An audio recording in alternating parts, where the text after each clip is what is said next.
Alrighty, guys, we're back for Jeskai Monks, and this is a Dragonstorm Standard Brew, and I'm Red Cat. Let's briefly go over the deck, then hop right into some Ranked. We have 4 Flamehold Grapplers. It's a 3-mana rockin' Jeskai colors, 3/3, first strike, human, monk. When this creature enters, copy the next spell you cast this turn when you cast it. You may choose new targets for the copy. That's pretty darn cool, man. So you don't really want to look at this as I'm spending my only 3 mana for the turn to get Flamehold down. You want to look at it as Flamehold comes down. Hopefully you have 1 or 2 open mana to play another card. In this deck list in particular, we're hoping for at least 1 more open mana so we can copy something like Wild Ride. It's a 1 red mana, sorcery speed. A target creature gets +3/+0 and gains haste until end of turn. So at that point, if you play the Flamehold, target it with the Wild Ride, now it has first strike haste. It's a 6/3, and then you copy the Wild Ride, plug it onto one of your other important creatures. Important creatures like Monastery Swiftspear happens to be a human monk. Cool stuff. Here's another new one. Sunset Strikemaster is a 2-mana 3/1. You can tap it to add a red mana. So that's going to obviously help us cast those additional spells or ramp our way past the Grappler, which is going to be pretty important in here. That's kind of like the main build around. Also has a bottom ability. For 2 and a red, you can tap it. Sacrifice this creature. It deals 6 damage to target creature with flying. Okay, you never know when that's going to come in handy. It's nice that it's on there. Cori-Steel Cutter is a 2-mana artifact equipment. We got all 4 of them in here. Equipped creature gets +1/+1 and has trample and haste. Now, the equip cost is 1 and a red, but what's important on this card is it has flurry. So whenever you cast your second spell each turn, which is hopefully all too easy in this deck list, you create a 1/1 white monk creature token, of course, with prowess, and you may attach this equipment to it. Awesome stuff, dude. And now what's noteworthy here is we called it Jeskai Monks for a reason. We also could have called it Jeskai Humans. However, when we're creating the tokens, those are just monks. They're not human monks.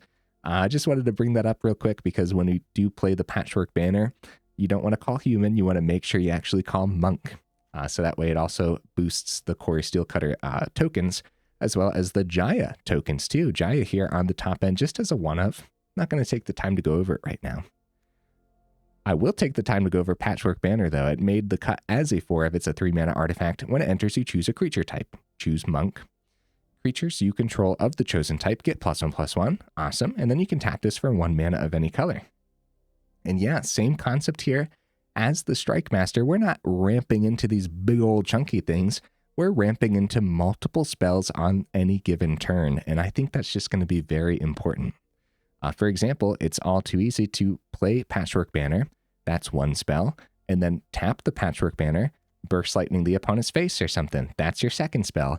Now you power up the monk on the Cori-Steel Cutter that you played last turn or something, right? Seems pretty decent. So what else do we got packed in? Well, I just brought up the Burst Lightning, all 4 of those making the cut.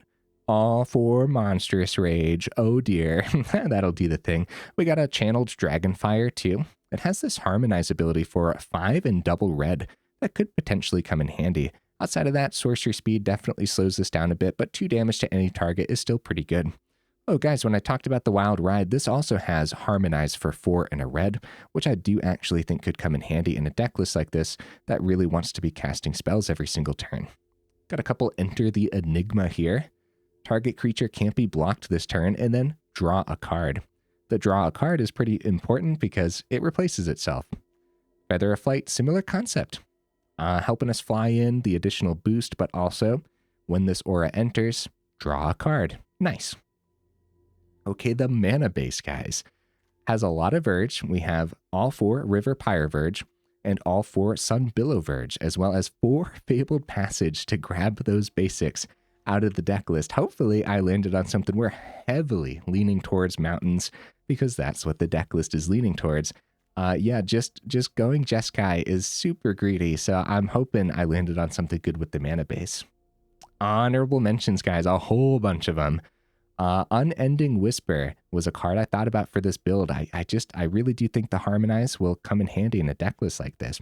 Get Lost, of course. Just removal in general is kind of important. A Rebellious Strike is a pretty neat one. It's very similar to like Blazing Crescendo, which also almost made the cut. Reverberating Summons could have been cool. Powers into a 3/3 monk creature token. So almost made the cut. Ancestor's Aid, the extra treasure token on this, helping us cast additional spells every single turn. Could have been cool, man. Like, seriously, how many ways could we have put Jeskai Monks together? Third Path Iconoclast could have been one of those ways. Monastery Mentor feels weird not having that in here. Sage of the Skies, I got to visit at some point. And Mystic Monastery, like I said, hopefully I landed on something with the mana base. I didn't want to have the tapped land in here, but maybe we'll talk more about that in the final thoughts. Okay, guys, hopefully that's everything. Either way, I do my dandiest to save the more in-depth discussion for the end of the video, so look forward to that. In the meantime, let's go ahead, take this into some ranked, see how we do.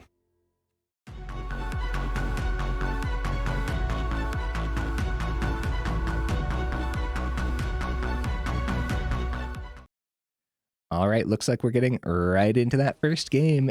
What am I expecting from the build? Yeah, I think it's going to be good, as long as we can get the mana we need on the board. Like right here, we just have red in hand. We don't have to worry about the Flamehold Grappler right now. We just focus on the red that we have. I think this is keepable. I think it's totally fine. They call Elf on Cavern. Turn 1 Llanowar Elves. That's pretty scary. Now, I wonder if we go turn 2 a Cori-Steel Cutter, or if we opt for the ramp with the Strikemaster. I think we'll opt for the ramp if we find mana off the top. We don't find mana, so I think I'll go Cori-Steel Cutter. See if we find the mana next turn. Also, Enter the Enigma. We just don't have the mana for any of this stuff right now. Start with the swing. I think we cheese the one through. If we don't, Monstrous Rage will gladly take out the perfect. Okay. Since we missed the mana, maybe we do go Strikemaster. That way we'll have 3 next turn. Steel Cutter and Monstrous Rage. There's a chance that one of our creatures dies to like a fight spell too, though, so...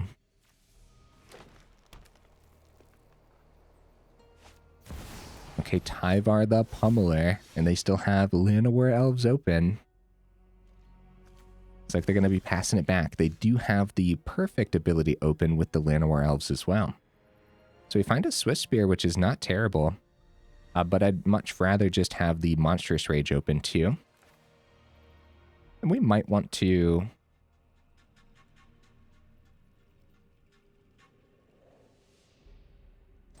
Right, so...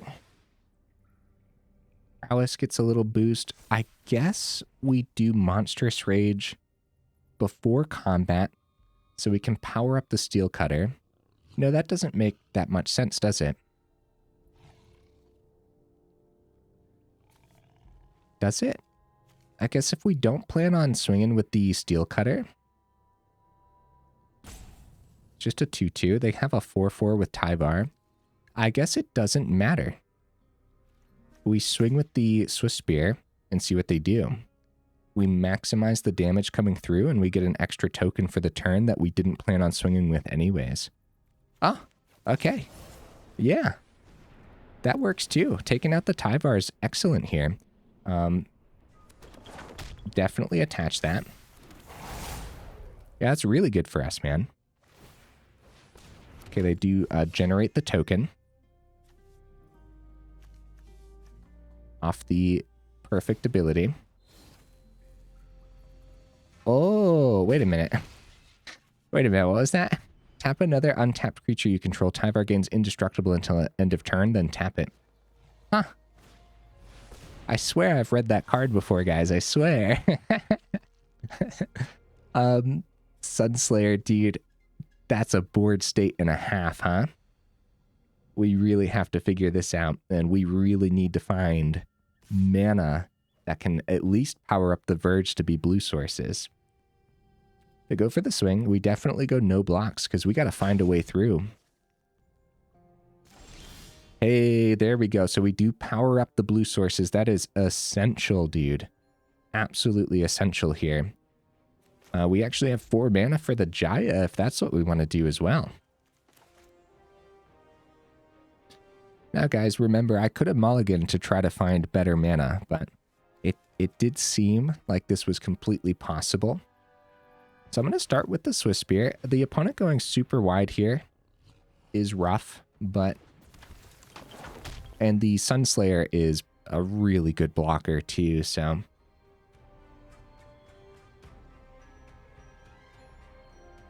We might tap down the Strikemaster based on what we draw off the Enter the Enigma. So I think that the best target is actually the biggest Swiftspear. That way we get a little bit through for the turn.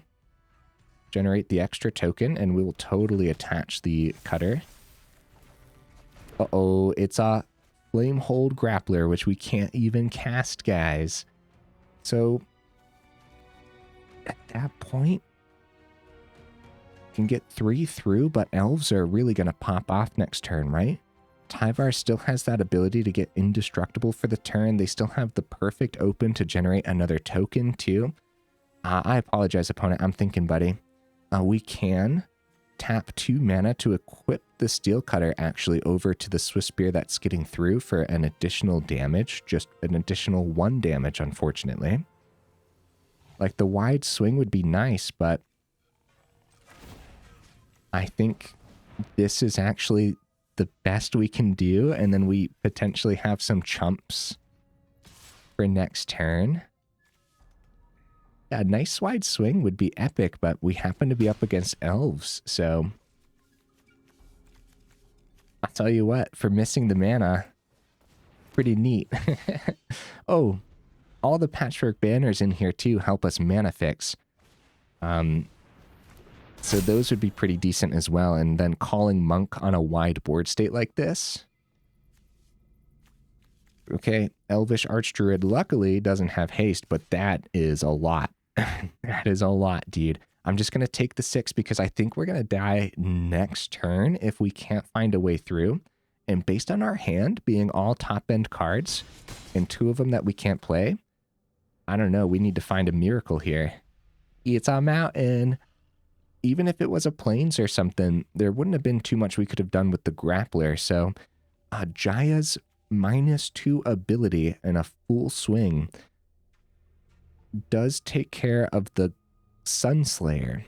The Tyvar is a whole other issue. And we're not going to be able to generate an extra monk here.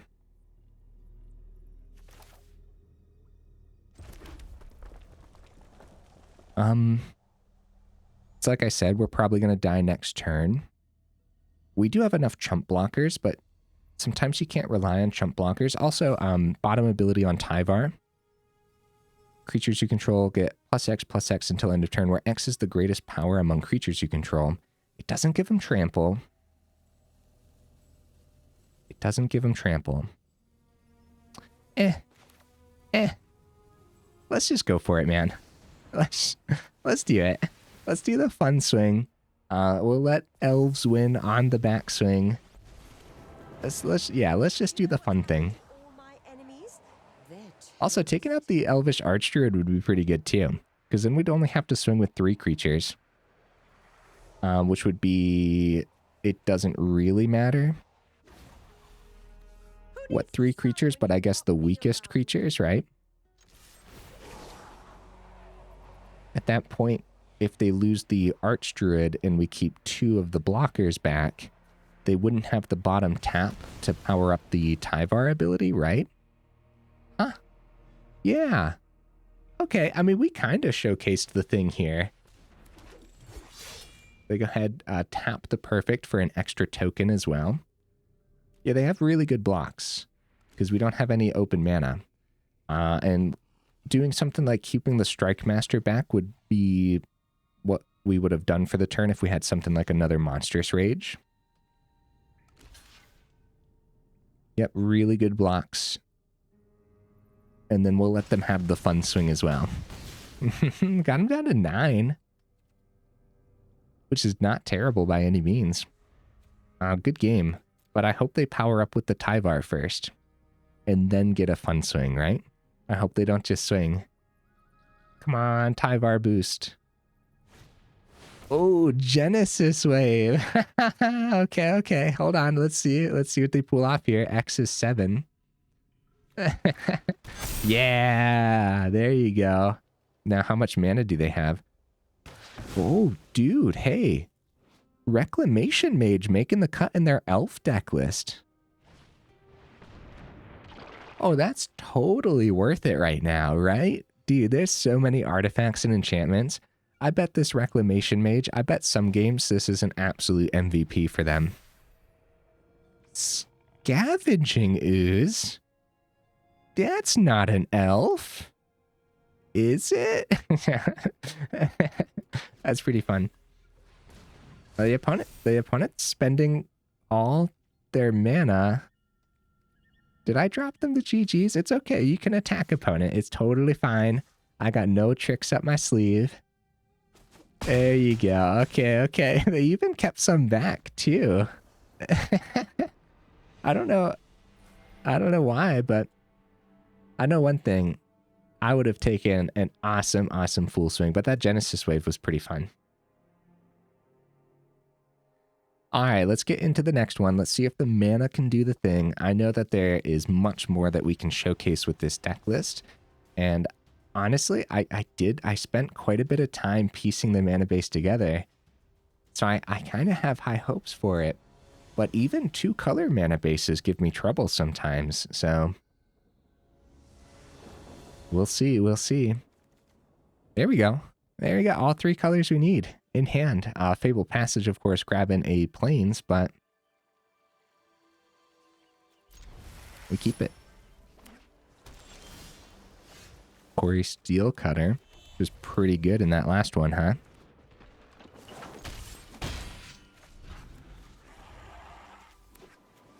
Wonder if it's the Strikemaster, especially if we think that it's going to be a counterspell this turn. I'd rather the Strikemaster get countered. Start with the swing, see what happens. Nothing. Probably a counterspell then. It's not. Okay. That felt weird. Thran Spider. Okay, this is not what I was expecting when I saw double blue over there, but... Oh, nice. We actually see a Plains here, too. Now we're talking, man. Now we're talking. All right. We can even use the Power Stone for the Steel Cutter, which is really good. Really good. And then we have the blue for the Enter the Enigma, which we can go ahead and power up the Strikemaster so they don't trade into that. The Wild Ride, we don't have Trample for the Swiftspear, so maybe it's Wild Ride. Like, maybe we go all into the Swiftspear is what I'm getting at here, and tap the Strikemaster for the Wild Ride. Now this has Trample, though. This is Sorcery Speed, by the way. You can't do it as like a combat trick. I guess it's okay to put it on the trampling creature, but we actually squeeze more damage through on the Swiftspear, right? No, actually, well, I'd actually prefer that they block, I guess. Right? I think so. Swiftspear goes up to a 4/5 that they can't block. Now, if they block with Thran Spider, we get an extra 2 through. And now the blocker's gone if we want to try to swing with the Strikemaster next turn. Monks doing the thing this game. Heck yeah, we have Wild Ride back from the grave too. Next turn. We definitely do some deck thinning with the Fabled Passage, which, by the way, guys, I thought I was going to be using this Plains, but probably should have played Fabled Passage instead last turn. I'm only now seeing it in hindsight, unfortunately. We do actually find more mana too. Right, so... The Jaya's not terrible. I think we can successfully grab another red source. Even though we have a mountain in hand, we're just heavily leaning red anyways. So Wild Ride, Jaya, they draw on the Simulacrum. You can just go extra monks here too. That's probably fine over popping the Simulacrum. They might trade into the Strikemaster, though. We still have 2 open for the Cori-Steel Cutter. We want to give haste to this other Alice Monk instead of trading into the Strikemaster, which is actually pretty decent, right? As we continue to go wide here, and then we get to keep the Strikemaster around. They trade into the other Monk. They go down to 8. They draw a card. What we have to be concerned about is an Aetherize. Outside of that, the opponent has to have some big artifacts in there, right? Something big has to come down. Oh, holy cow, dude. Return all non-land permanents target player controls to their owner's hand. Well then, opponent. Well then. Holy cow. Holy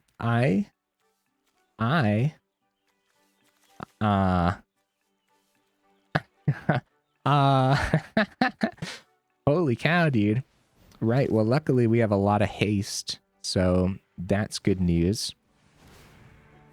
We have Strikemaster. I think I'm going to grab another red source on the Fable, because deck thinning is going to be pretty essential here. It's kind of a hard deck list to play, right? And we don't have Wild Ride, but I think I still will play the Strikemaster. It does not affect combat, so we start with the swing. And I'm pretty sure we still play this.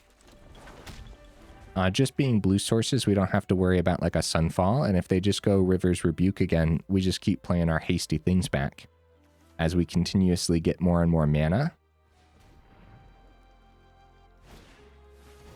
Okay, they go Archive. Oh, this is an Ugin deck list, isn't it? I bet it is. Flamehold Grappler. All right, dude. So we can get the Verge down. 1, 2, 3. Wild Ride will cost 2. We're fully playing this out. So we tap this to reduce the cost. Target the Grappler, then copy the Grappler. Then get a token on the Cori-Steel. This is wild, dude. I guess we spread it wide. GG opponent. See, they had 3 open islands. We want to completely play it out for sure. If it was 4 open, it could have been an Aetherize, which actually would have been brutal. But with 3 open islands, it could have been, 4 cards in hand, could have been 3 bounce spells. So completely playing it out. Even if it was 2 bounce spells, them being at 5 there. Heck yeah, dude. Monk's doing the thing. Wish that was the first game, but also it kind of felt like the opponent was missing a couple things too. It was probably an Ugin deck list, that's my guess. But Thran Spider doesn't help ramp into the Ugin though. But Thran Spider helps you ramp into all the other artifacts that help you ramp into Ugin. And it's a pretty decent, like a 2/4. Doesn't get picked up by too much. Doesn't get hit by Lightning Strike or Cut Down. It blocks Deep Cavern Bat or Pixies. Yeah, Thran Spider still makes sense in the right Ugin deck list, so... Yeah, let's go mana. All right. Heck yeah, dude. All right. I'm getting way too excited because sometimes it's just like, it feels like the mana never lines up. But the last couple games, mana's doing the thing. It's a Sunbillow Verge.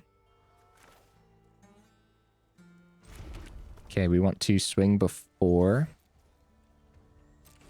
Okay, it was not an Elspeth Smite. Oh, even if we had the Burst Lightning, the Elspeth Smite still would have hit, because that's actually 3 damage. That could have been bad, actually, but probably still worth the swing. Chainsaw will hit the Strikemaster, I'm assuming, because the extra ramp's pretty decent. Monstrous Rage, hi. Alright, call Monk on the banner. Maximize damage? Probably. That's a chunk of damage, dude. That's a chunk of damage.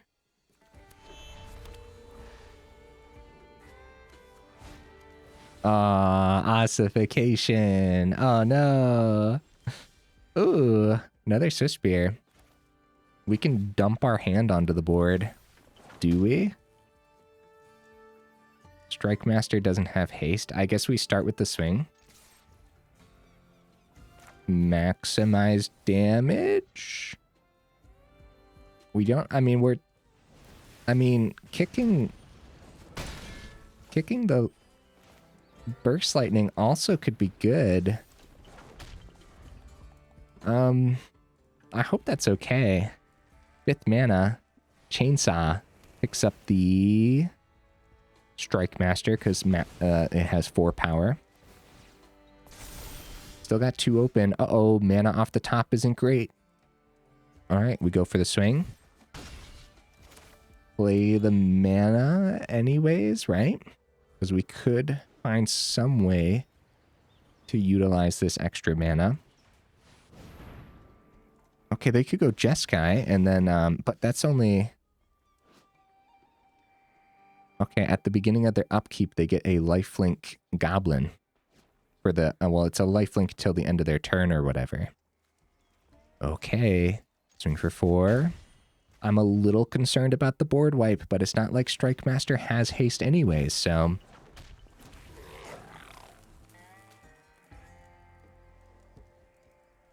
If they start with the swing, I'll just take it. Caretaker's Talent. Nice. Nice. Now, they'll have a blocker for next turn 2. They'll have 2 blockers. Crap, we find more mana, guys. That's actually really bad news. There's so much in here that can help us get this through, but the 2 blockers from the opponent is a really good turn. Still terrified of the board wipe. Play the mana, but I think we could easily just keep that land in hand as well. Guys, we can get there. We could totally get there. We have 3 more Burst Lightning packed in. Chainsaw's going to take the Strikemaster, which means they still have enough blockers for the Swiftspear. Even another Swiftspear could help us get there if they, especially if they don't gain life. Ossification picks up the Swiftspear. Crap, they could go back up to 3 now. It's a Patchwork Banner. Dude, the opponent is gonna pull this back if we can't find a way through. The extra goblins generating the extra card draw from the Caretaker's Talent. We're in a lot of danger. And the lifelink from the goblin gets him above the Burst Lightning. No, not yet. Not yet, because Burst Lightning has kicker. So we can still kick it. If we find it off the top now, though, because they're going to be at 4. Also, this could be a Lightning Helix style. Oh, crap. Opponent, that's so good, dude. They go back up to 6. It's a Patchwork Banner. No. Oh, no. The deck list drew pretty poorly this game, but that's going to happen sometimes. We got a lot of ramp packed in, so... United Battlefront. Let's see what they hit off of this. 2 more Caretaker's Talents. Oh, holy cow, dude. That's pretty good, huh? They go ahead and equip the Chainsaw. Good game, opponent. Good game. The Chainsaw has 4 counters on it. Dude. We just got obliterated. Although, that being said, there was so much in our deck list that we could have found to get there. We just kept finding mana. So that's something to think about for the final thoughts for sure.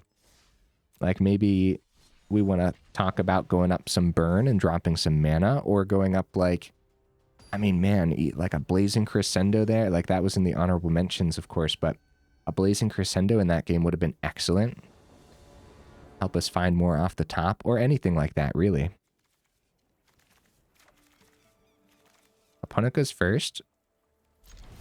I'm going to keep this. We don't have any targets in hand for the Rage or the Ride. But I feel like it would be silly to mulligan when we have all the colors necessary and a turn 1 Fabled Passage for some deck thinning, which is probably pretty important here. I probably should have waited until the end of their turn, but that's okay.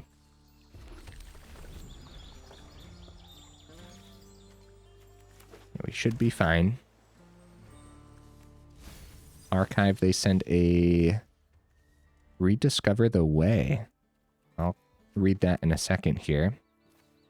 Okay, Feather of Flight. We still don't have anything to target, so that's a problem. Okay, Jaya's pretty good. At that point, I will gladly go Patchwork Banner so we can ramp into the Jaya. It lands. That's great news, man. Anything landing when you see blue over there. So now they got 4 open, though. Channeled Dragonfire is pretty good. I wouldn't mind the Jaya. But I think we go Cori-Steel Cutter. We have 2 open to play around certain counter spells. Outside of that, I think it would be okay if they do counter this and we just go Channeled Dragonfire, hit their face. Oh, it's the new Fancy Pants counterspell, and they behold Zurgo and Ojutai. Okay, well, that's scary. It could be another one of those. Some spot removal? Uh-oh, it's a get lost. That's pretty good, opponent. That's pretty good. Couple map tokens could really come in handy, but what are we going to do about this Zurgo? Oh, guys, we're 32 minutes in. I totally forgot to bring it up. Make sure you check out that description, where we do have that Discord link as well as that Patreon link too, if you're interested in joining either of those up or supporting the channel that way. But also the YouTube side of things. If you like the video, make sure you actually drop it a like. And if you enjoy the channel, then consider subscribing, because it really does help out the channel. So thank you guys. All right, we need to target something. We could target the opponent's Zurgo, draw off of the Enigma, try to power up the Cori-Steel Cutter. I'm thinking opponent, I apologize. Or we could just play the Jaya, get a Monk, and that would be the whole turn though. It wouldn't be terrible because they're tapped out, which means no counterspell. Unfortunately, 4 cards in hand that need a target is actually pretty bad. And that's also noteworthy for when it comes time for the final thoughts here. Destruction is best left to the professionals. You go +1, you get the Monk down, and then Zurgo doesn't actually pick up the Jaya since Jaya's 5 loyalty.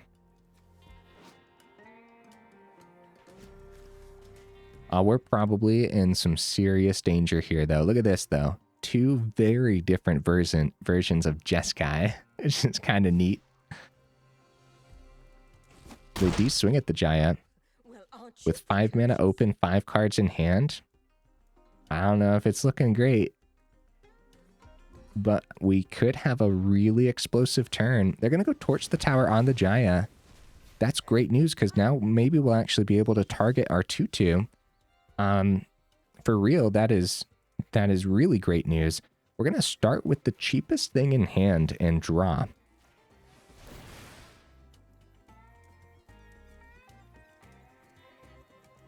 I'm concerned.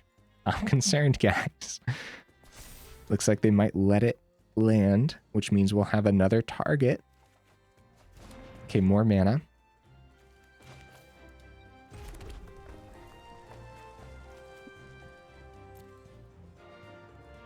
Okay. Okay. Right. We go Wild Ride. It's tough decisions, man, because we have to, we know that there's more removal, but we also need to play things to power up the other creatures. And so we have to decide which ones to play. And the, oh, they're actually going to go for the counterspell, which means they only got an archive open. This might be our chance to really do well here. So we take the action. Now that gains haste. With one still open, we still maximize everything here, right? Send this monk into the sky. Prowess, prowess. We still have banner open for the rage. Flamehold Grappler. All right, let's go for the swing. I suppose now we put it on the other monk. Prowess, prowess.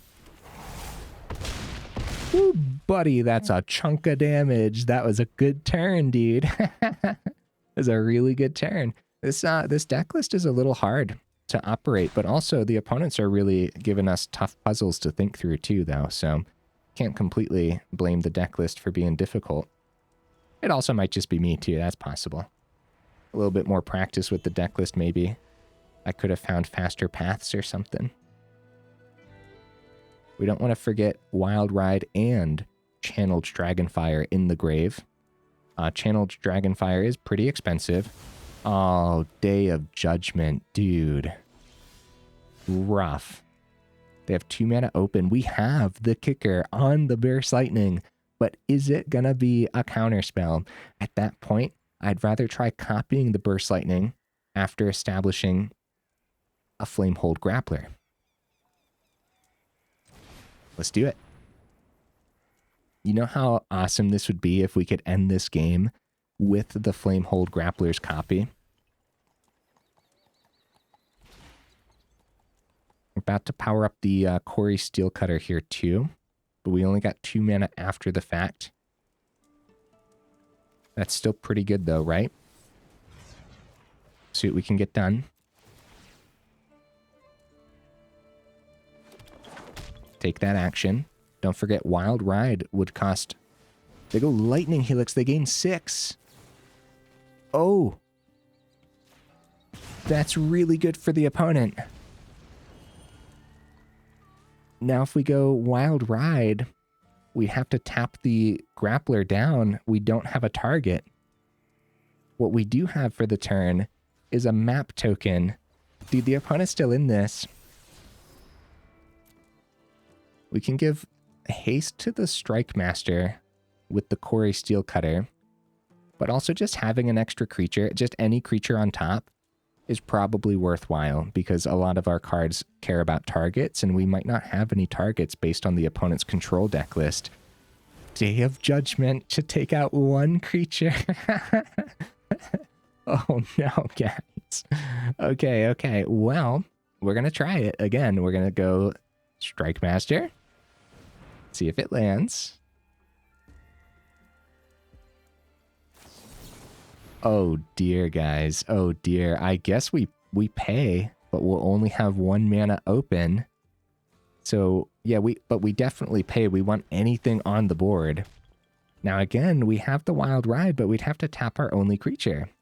But this time round, that's all that matters because the Cori-Steel Cutter powers up. Right? This time round, that's all that matters.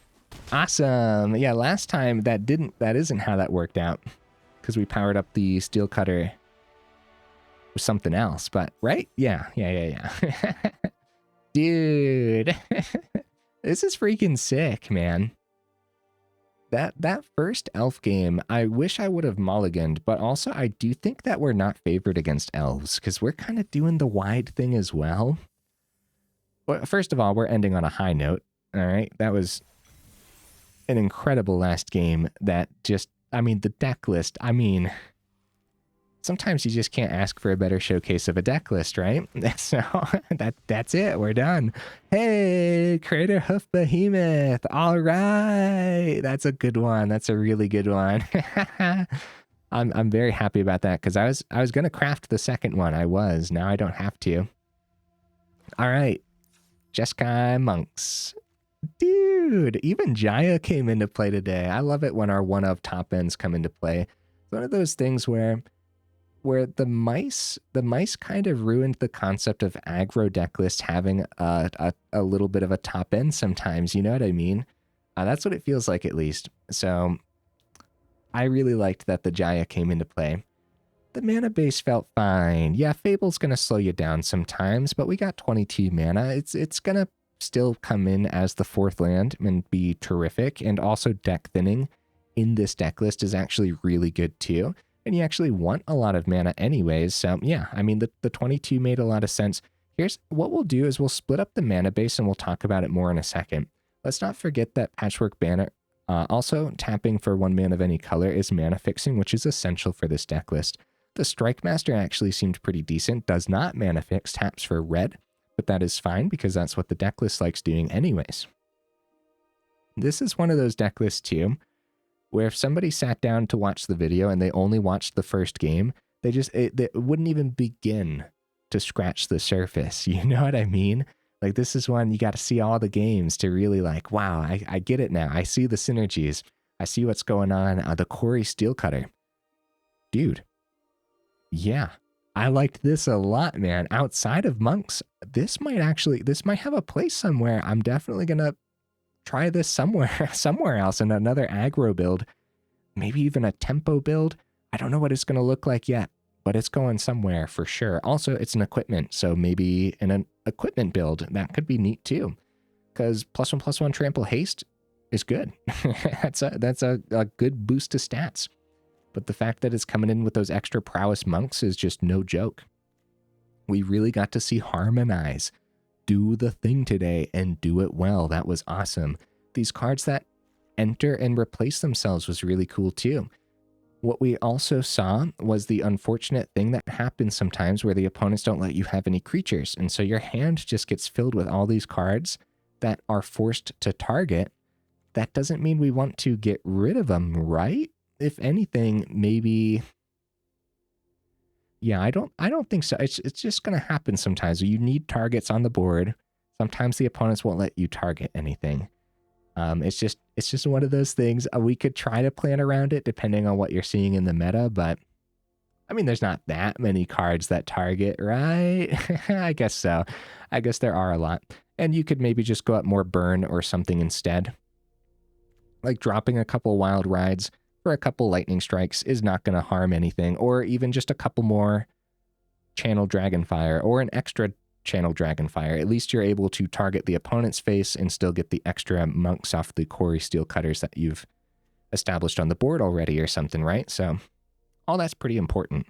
Sorcery speed on the Wild Ride and the Channeled Dragonfire definitely slow them down, but for what the deck list is doing, we don't really mind the fact that it's slowed down, right? We still would prefer dumping our hand before combat because it significantly affects combat, especially when you're generating extra creatures as you're dumping your hand. So there's a lot going on here, man. There's a lot to think about for sure. All right, now we'll go ahead and divvy up the mana base and see what we're working with. So the Riverpyre Verge taps for red, and so do the mountains. And the Sunbillow Verge taps for white, and so does the plains. And the island taps for blue. So there's like the split if you're thinking of the Verge as just the top mana. And the split in the mana base, funny enough, is actually an equal split between blue and white, and we're just heavily leaning towards red. And that's about right. And like the thing is, we want these to be untapped land, and we're not really thinking of Verge as just tapping for white, and we're not really thinking of the Riverpyre Verge as just tapping for blue either, or red, I should say, right?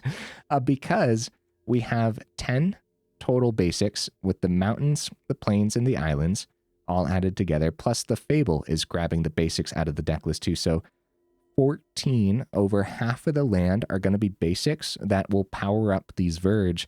Most of them, once you get a mountain down, now the Verge is just incredible dual land, and it should be all too easy to get that mountain down when 12 of the lands helps us get the mountain down to power up the Verge. And after you power up one Verge, that's all you need. Outside of that, you still want the 1 plains and the 1 island to make sure you can mana fix with the Fabled Passage too. Since it's a 3-color deck list, that's going to be very important, right? So how we feeling about the mana? Because most of the games, it worked. It actually worked really well. I think it's fine. We could just consider like actual dual land over the Verge. If you're doing that, you might want to reconsider Fable. And if you're reconsidering Fable, you might just want to go for the Mystic Monastery. But it's all going to slow you down a little bit at some point. I do believe that, especially if you're going like 4 monasteries. And then the other fast land. Unless you go for the pain land, but then too many pain land will really be devastating. Yeah, this is one of those decks where we can close the gap between aggro and mid-range, and in that mid-game really just pop off. I like that a lot. I like that about the deck list a lot. This is also one of those deck lists where if you do end up flooding out like that one game we had, where we had 3 Patchwork Banners and way too much mana, then the cards like Ren's Resolve and stuff, or cards that help us see more off the top. Now, guys, we are Jeskai, so we don't have to play Ren's Resolve. We could play something like Chart a Course or or some other actual cards draw at that point too. But then when you start adding that stuff, you do want to just keep an eye on the mana base. Oh, guys, hey, hi. Put everything on the do not craft list for the first couple weeks of a new set, because you never know where the meta is going to settle. Always base it completely on your collection. For this deck list in particular, a lot of it's relatively budget. Wild Ride is a common. Monstrous Rage is uncommon. Swiftspear is uncommon, of course. Uncommon, Channeled Dragonfire. Common for Burst Lightning. Common for Enter the Enigma. Uncommon for Feather of Flight. And now here's one of the rares, Cori-Steel Cutter, which is really cool. I mean, what an MVP today. What an absolute MVP. But yeah, I guess we never know where the meta is going to settle, so you never know. But if you had like 2 of them already, you could just play the 2 and be happy about it and play 2 of something else as well until you're ready, until you know that the meta has settled and now maybe Cori-Steel Cutter would be worthwhile or something. So Sunset Strikemaster is just uncommon. Flamehold Grappler, also a rare. And this is another one of those too. And like this is technically the main builder and the main reason that we're going Jeskai, and the main reason we're going like extra ramp on Strikemaster and Banner too. So, man, but it's just gonna like, I don't know what builds it'll belong in outside of like this build, because it felt pretty decent in here, didn't it? But it's rare, so I would wait for sure. 110% I would wait on the Grappler. Even if you have none of them, you can still base the deck list off of your collection and go up something else that works well with this style of deck too. I mean, are you even going to be mad? I mean, what other 3-drop options do we have? At that point, you'd probably want like a red 3-drop, and you'd want it to be a creature. Screaming Nemesis, I mean, yeah, you're not going to be mad if it's a Screaming Nemesis, right? Actually, yeah, just base it on your collection. Because I can't tell you not to piece this together, because boy, it was fun. Boy, it was doing the thing. Screaming Nemesis is a mythic, but you might already have these laying around if you're a red player like me. I don't know what else we could try. Imodane's Recruiter could be pretty cool if we're going wide enough with the Cori-Steel Cutters, and Imodane's Recruiter also has the Adventure that technically would work in here. But it's also budget friendly too, since it's an uncommon. Anyways, guys, then we also have Jaya here on the top end as a mythic. It did the thing today, for sure. I thought it was terrific today, but if you don't have it, you don't have to add it. You could just go up something else. If you're dropping Jaya, you could probably just go up some burn, but Jaya is also a way to help us see more off the top with the -1 ability. So maybe like that Ren's Resolve I was talking about, but again, we're Jeskai colors, so you could look at other card draw options, like Chart a Course, for example. Oh, I've typed once before, guys. It was a terrible experience, and I never typed again. Oh, I have creatures on too. Yeah, Chart a Course. Sorcery Speed. In this deck list, we'd want to do it before combat, though. We'd end up discarding, but it wouldn't be unheard of to do it after combat just to draw 2. Turtle Course might not be the option, but yeah, there's other potential card draw that we could look into since we are Jeskai colors, so. All right, guys, enough rambling, huh? There's a lot to bring up here. This was neat. This was just really cool, and I'm so happy with how it actually showcased today, too, so hopefully you guys had as much fun as I had. Let me know in the comments, what should we add or take out? What does your Jeskai Monks deck list look like? Or did you not even consider Jeskai Monks? Let me know for sure. Do you think like Patchwork Banner and the extra ramp on this and Strikemaster makes a lot of sense for the build? Maybe we should have even more top end, since maybe ramping into some bigger things might make more sense than just dumping a whole bunch of little things. I don't think so for this deck list, though, since, yeah, you got the flurry ability on the Cori-Steel Cutter, and you still want to play little things after the Flamehold Grappler, too, so, yeah. All right, I think that's everything, guys. If you made it this far into the video for real, y'all are champions. I super duper appreciate you, and I will see you in the next video.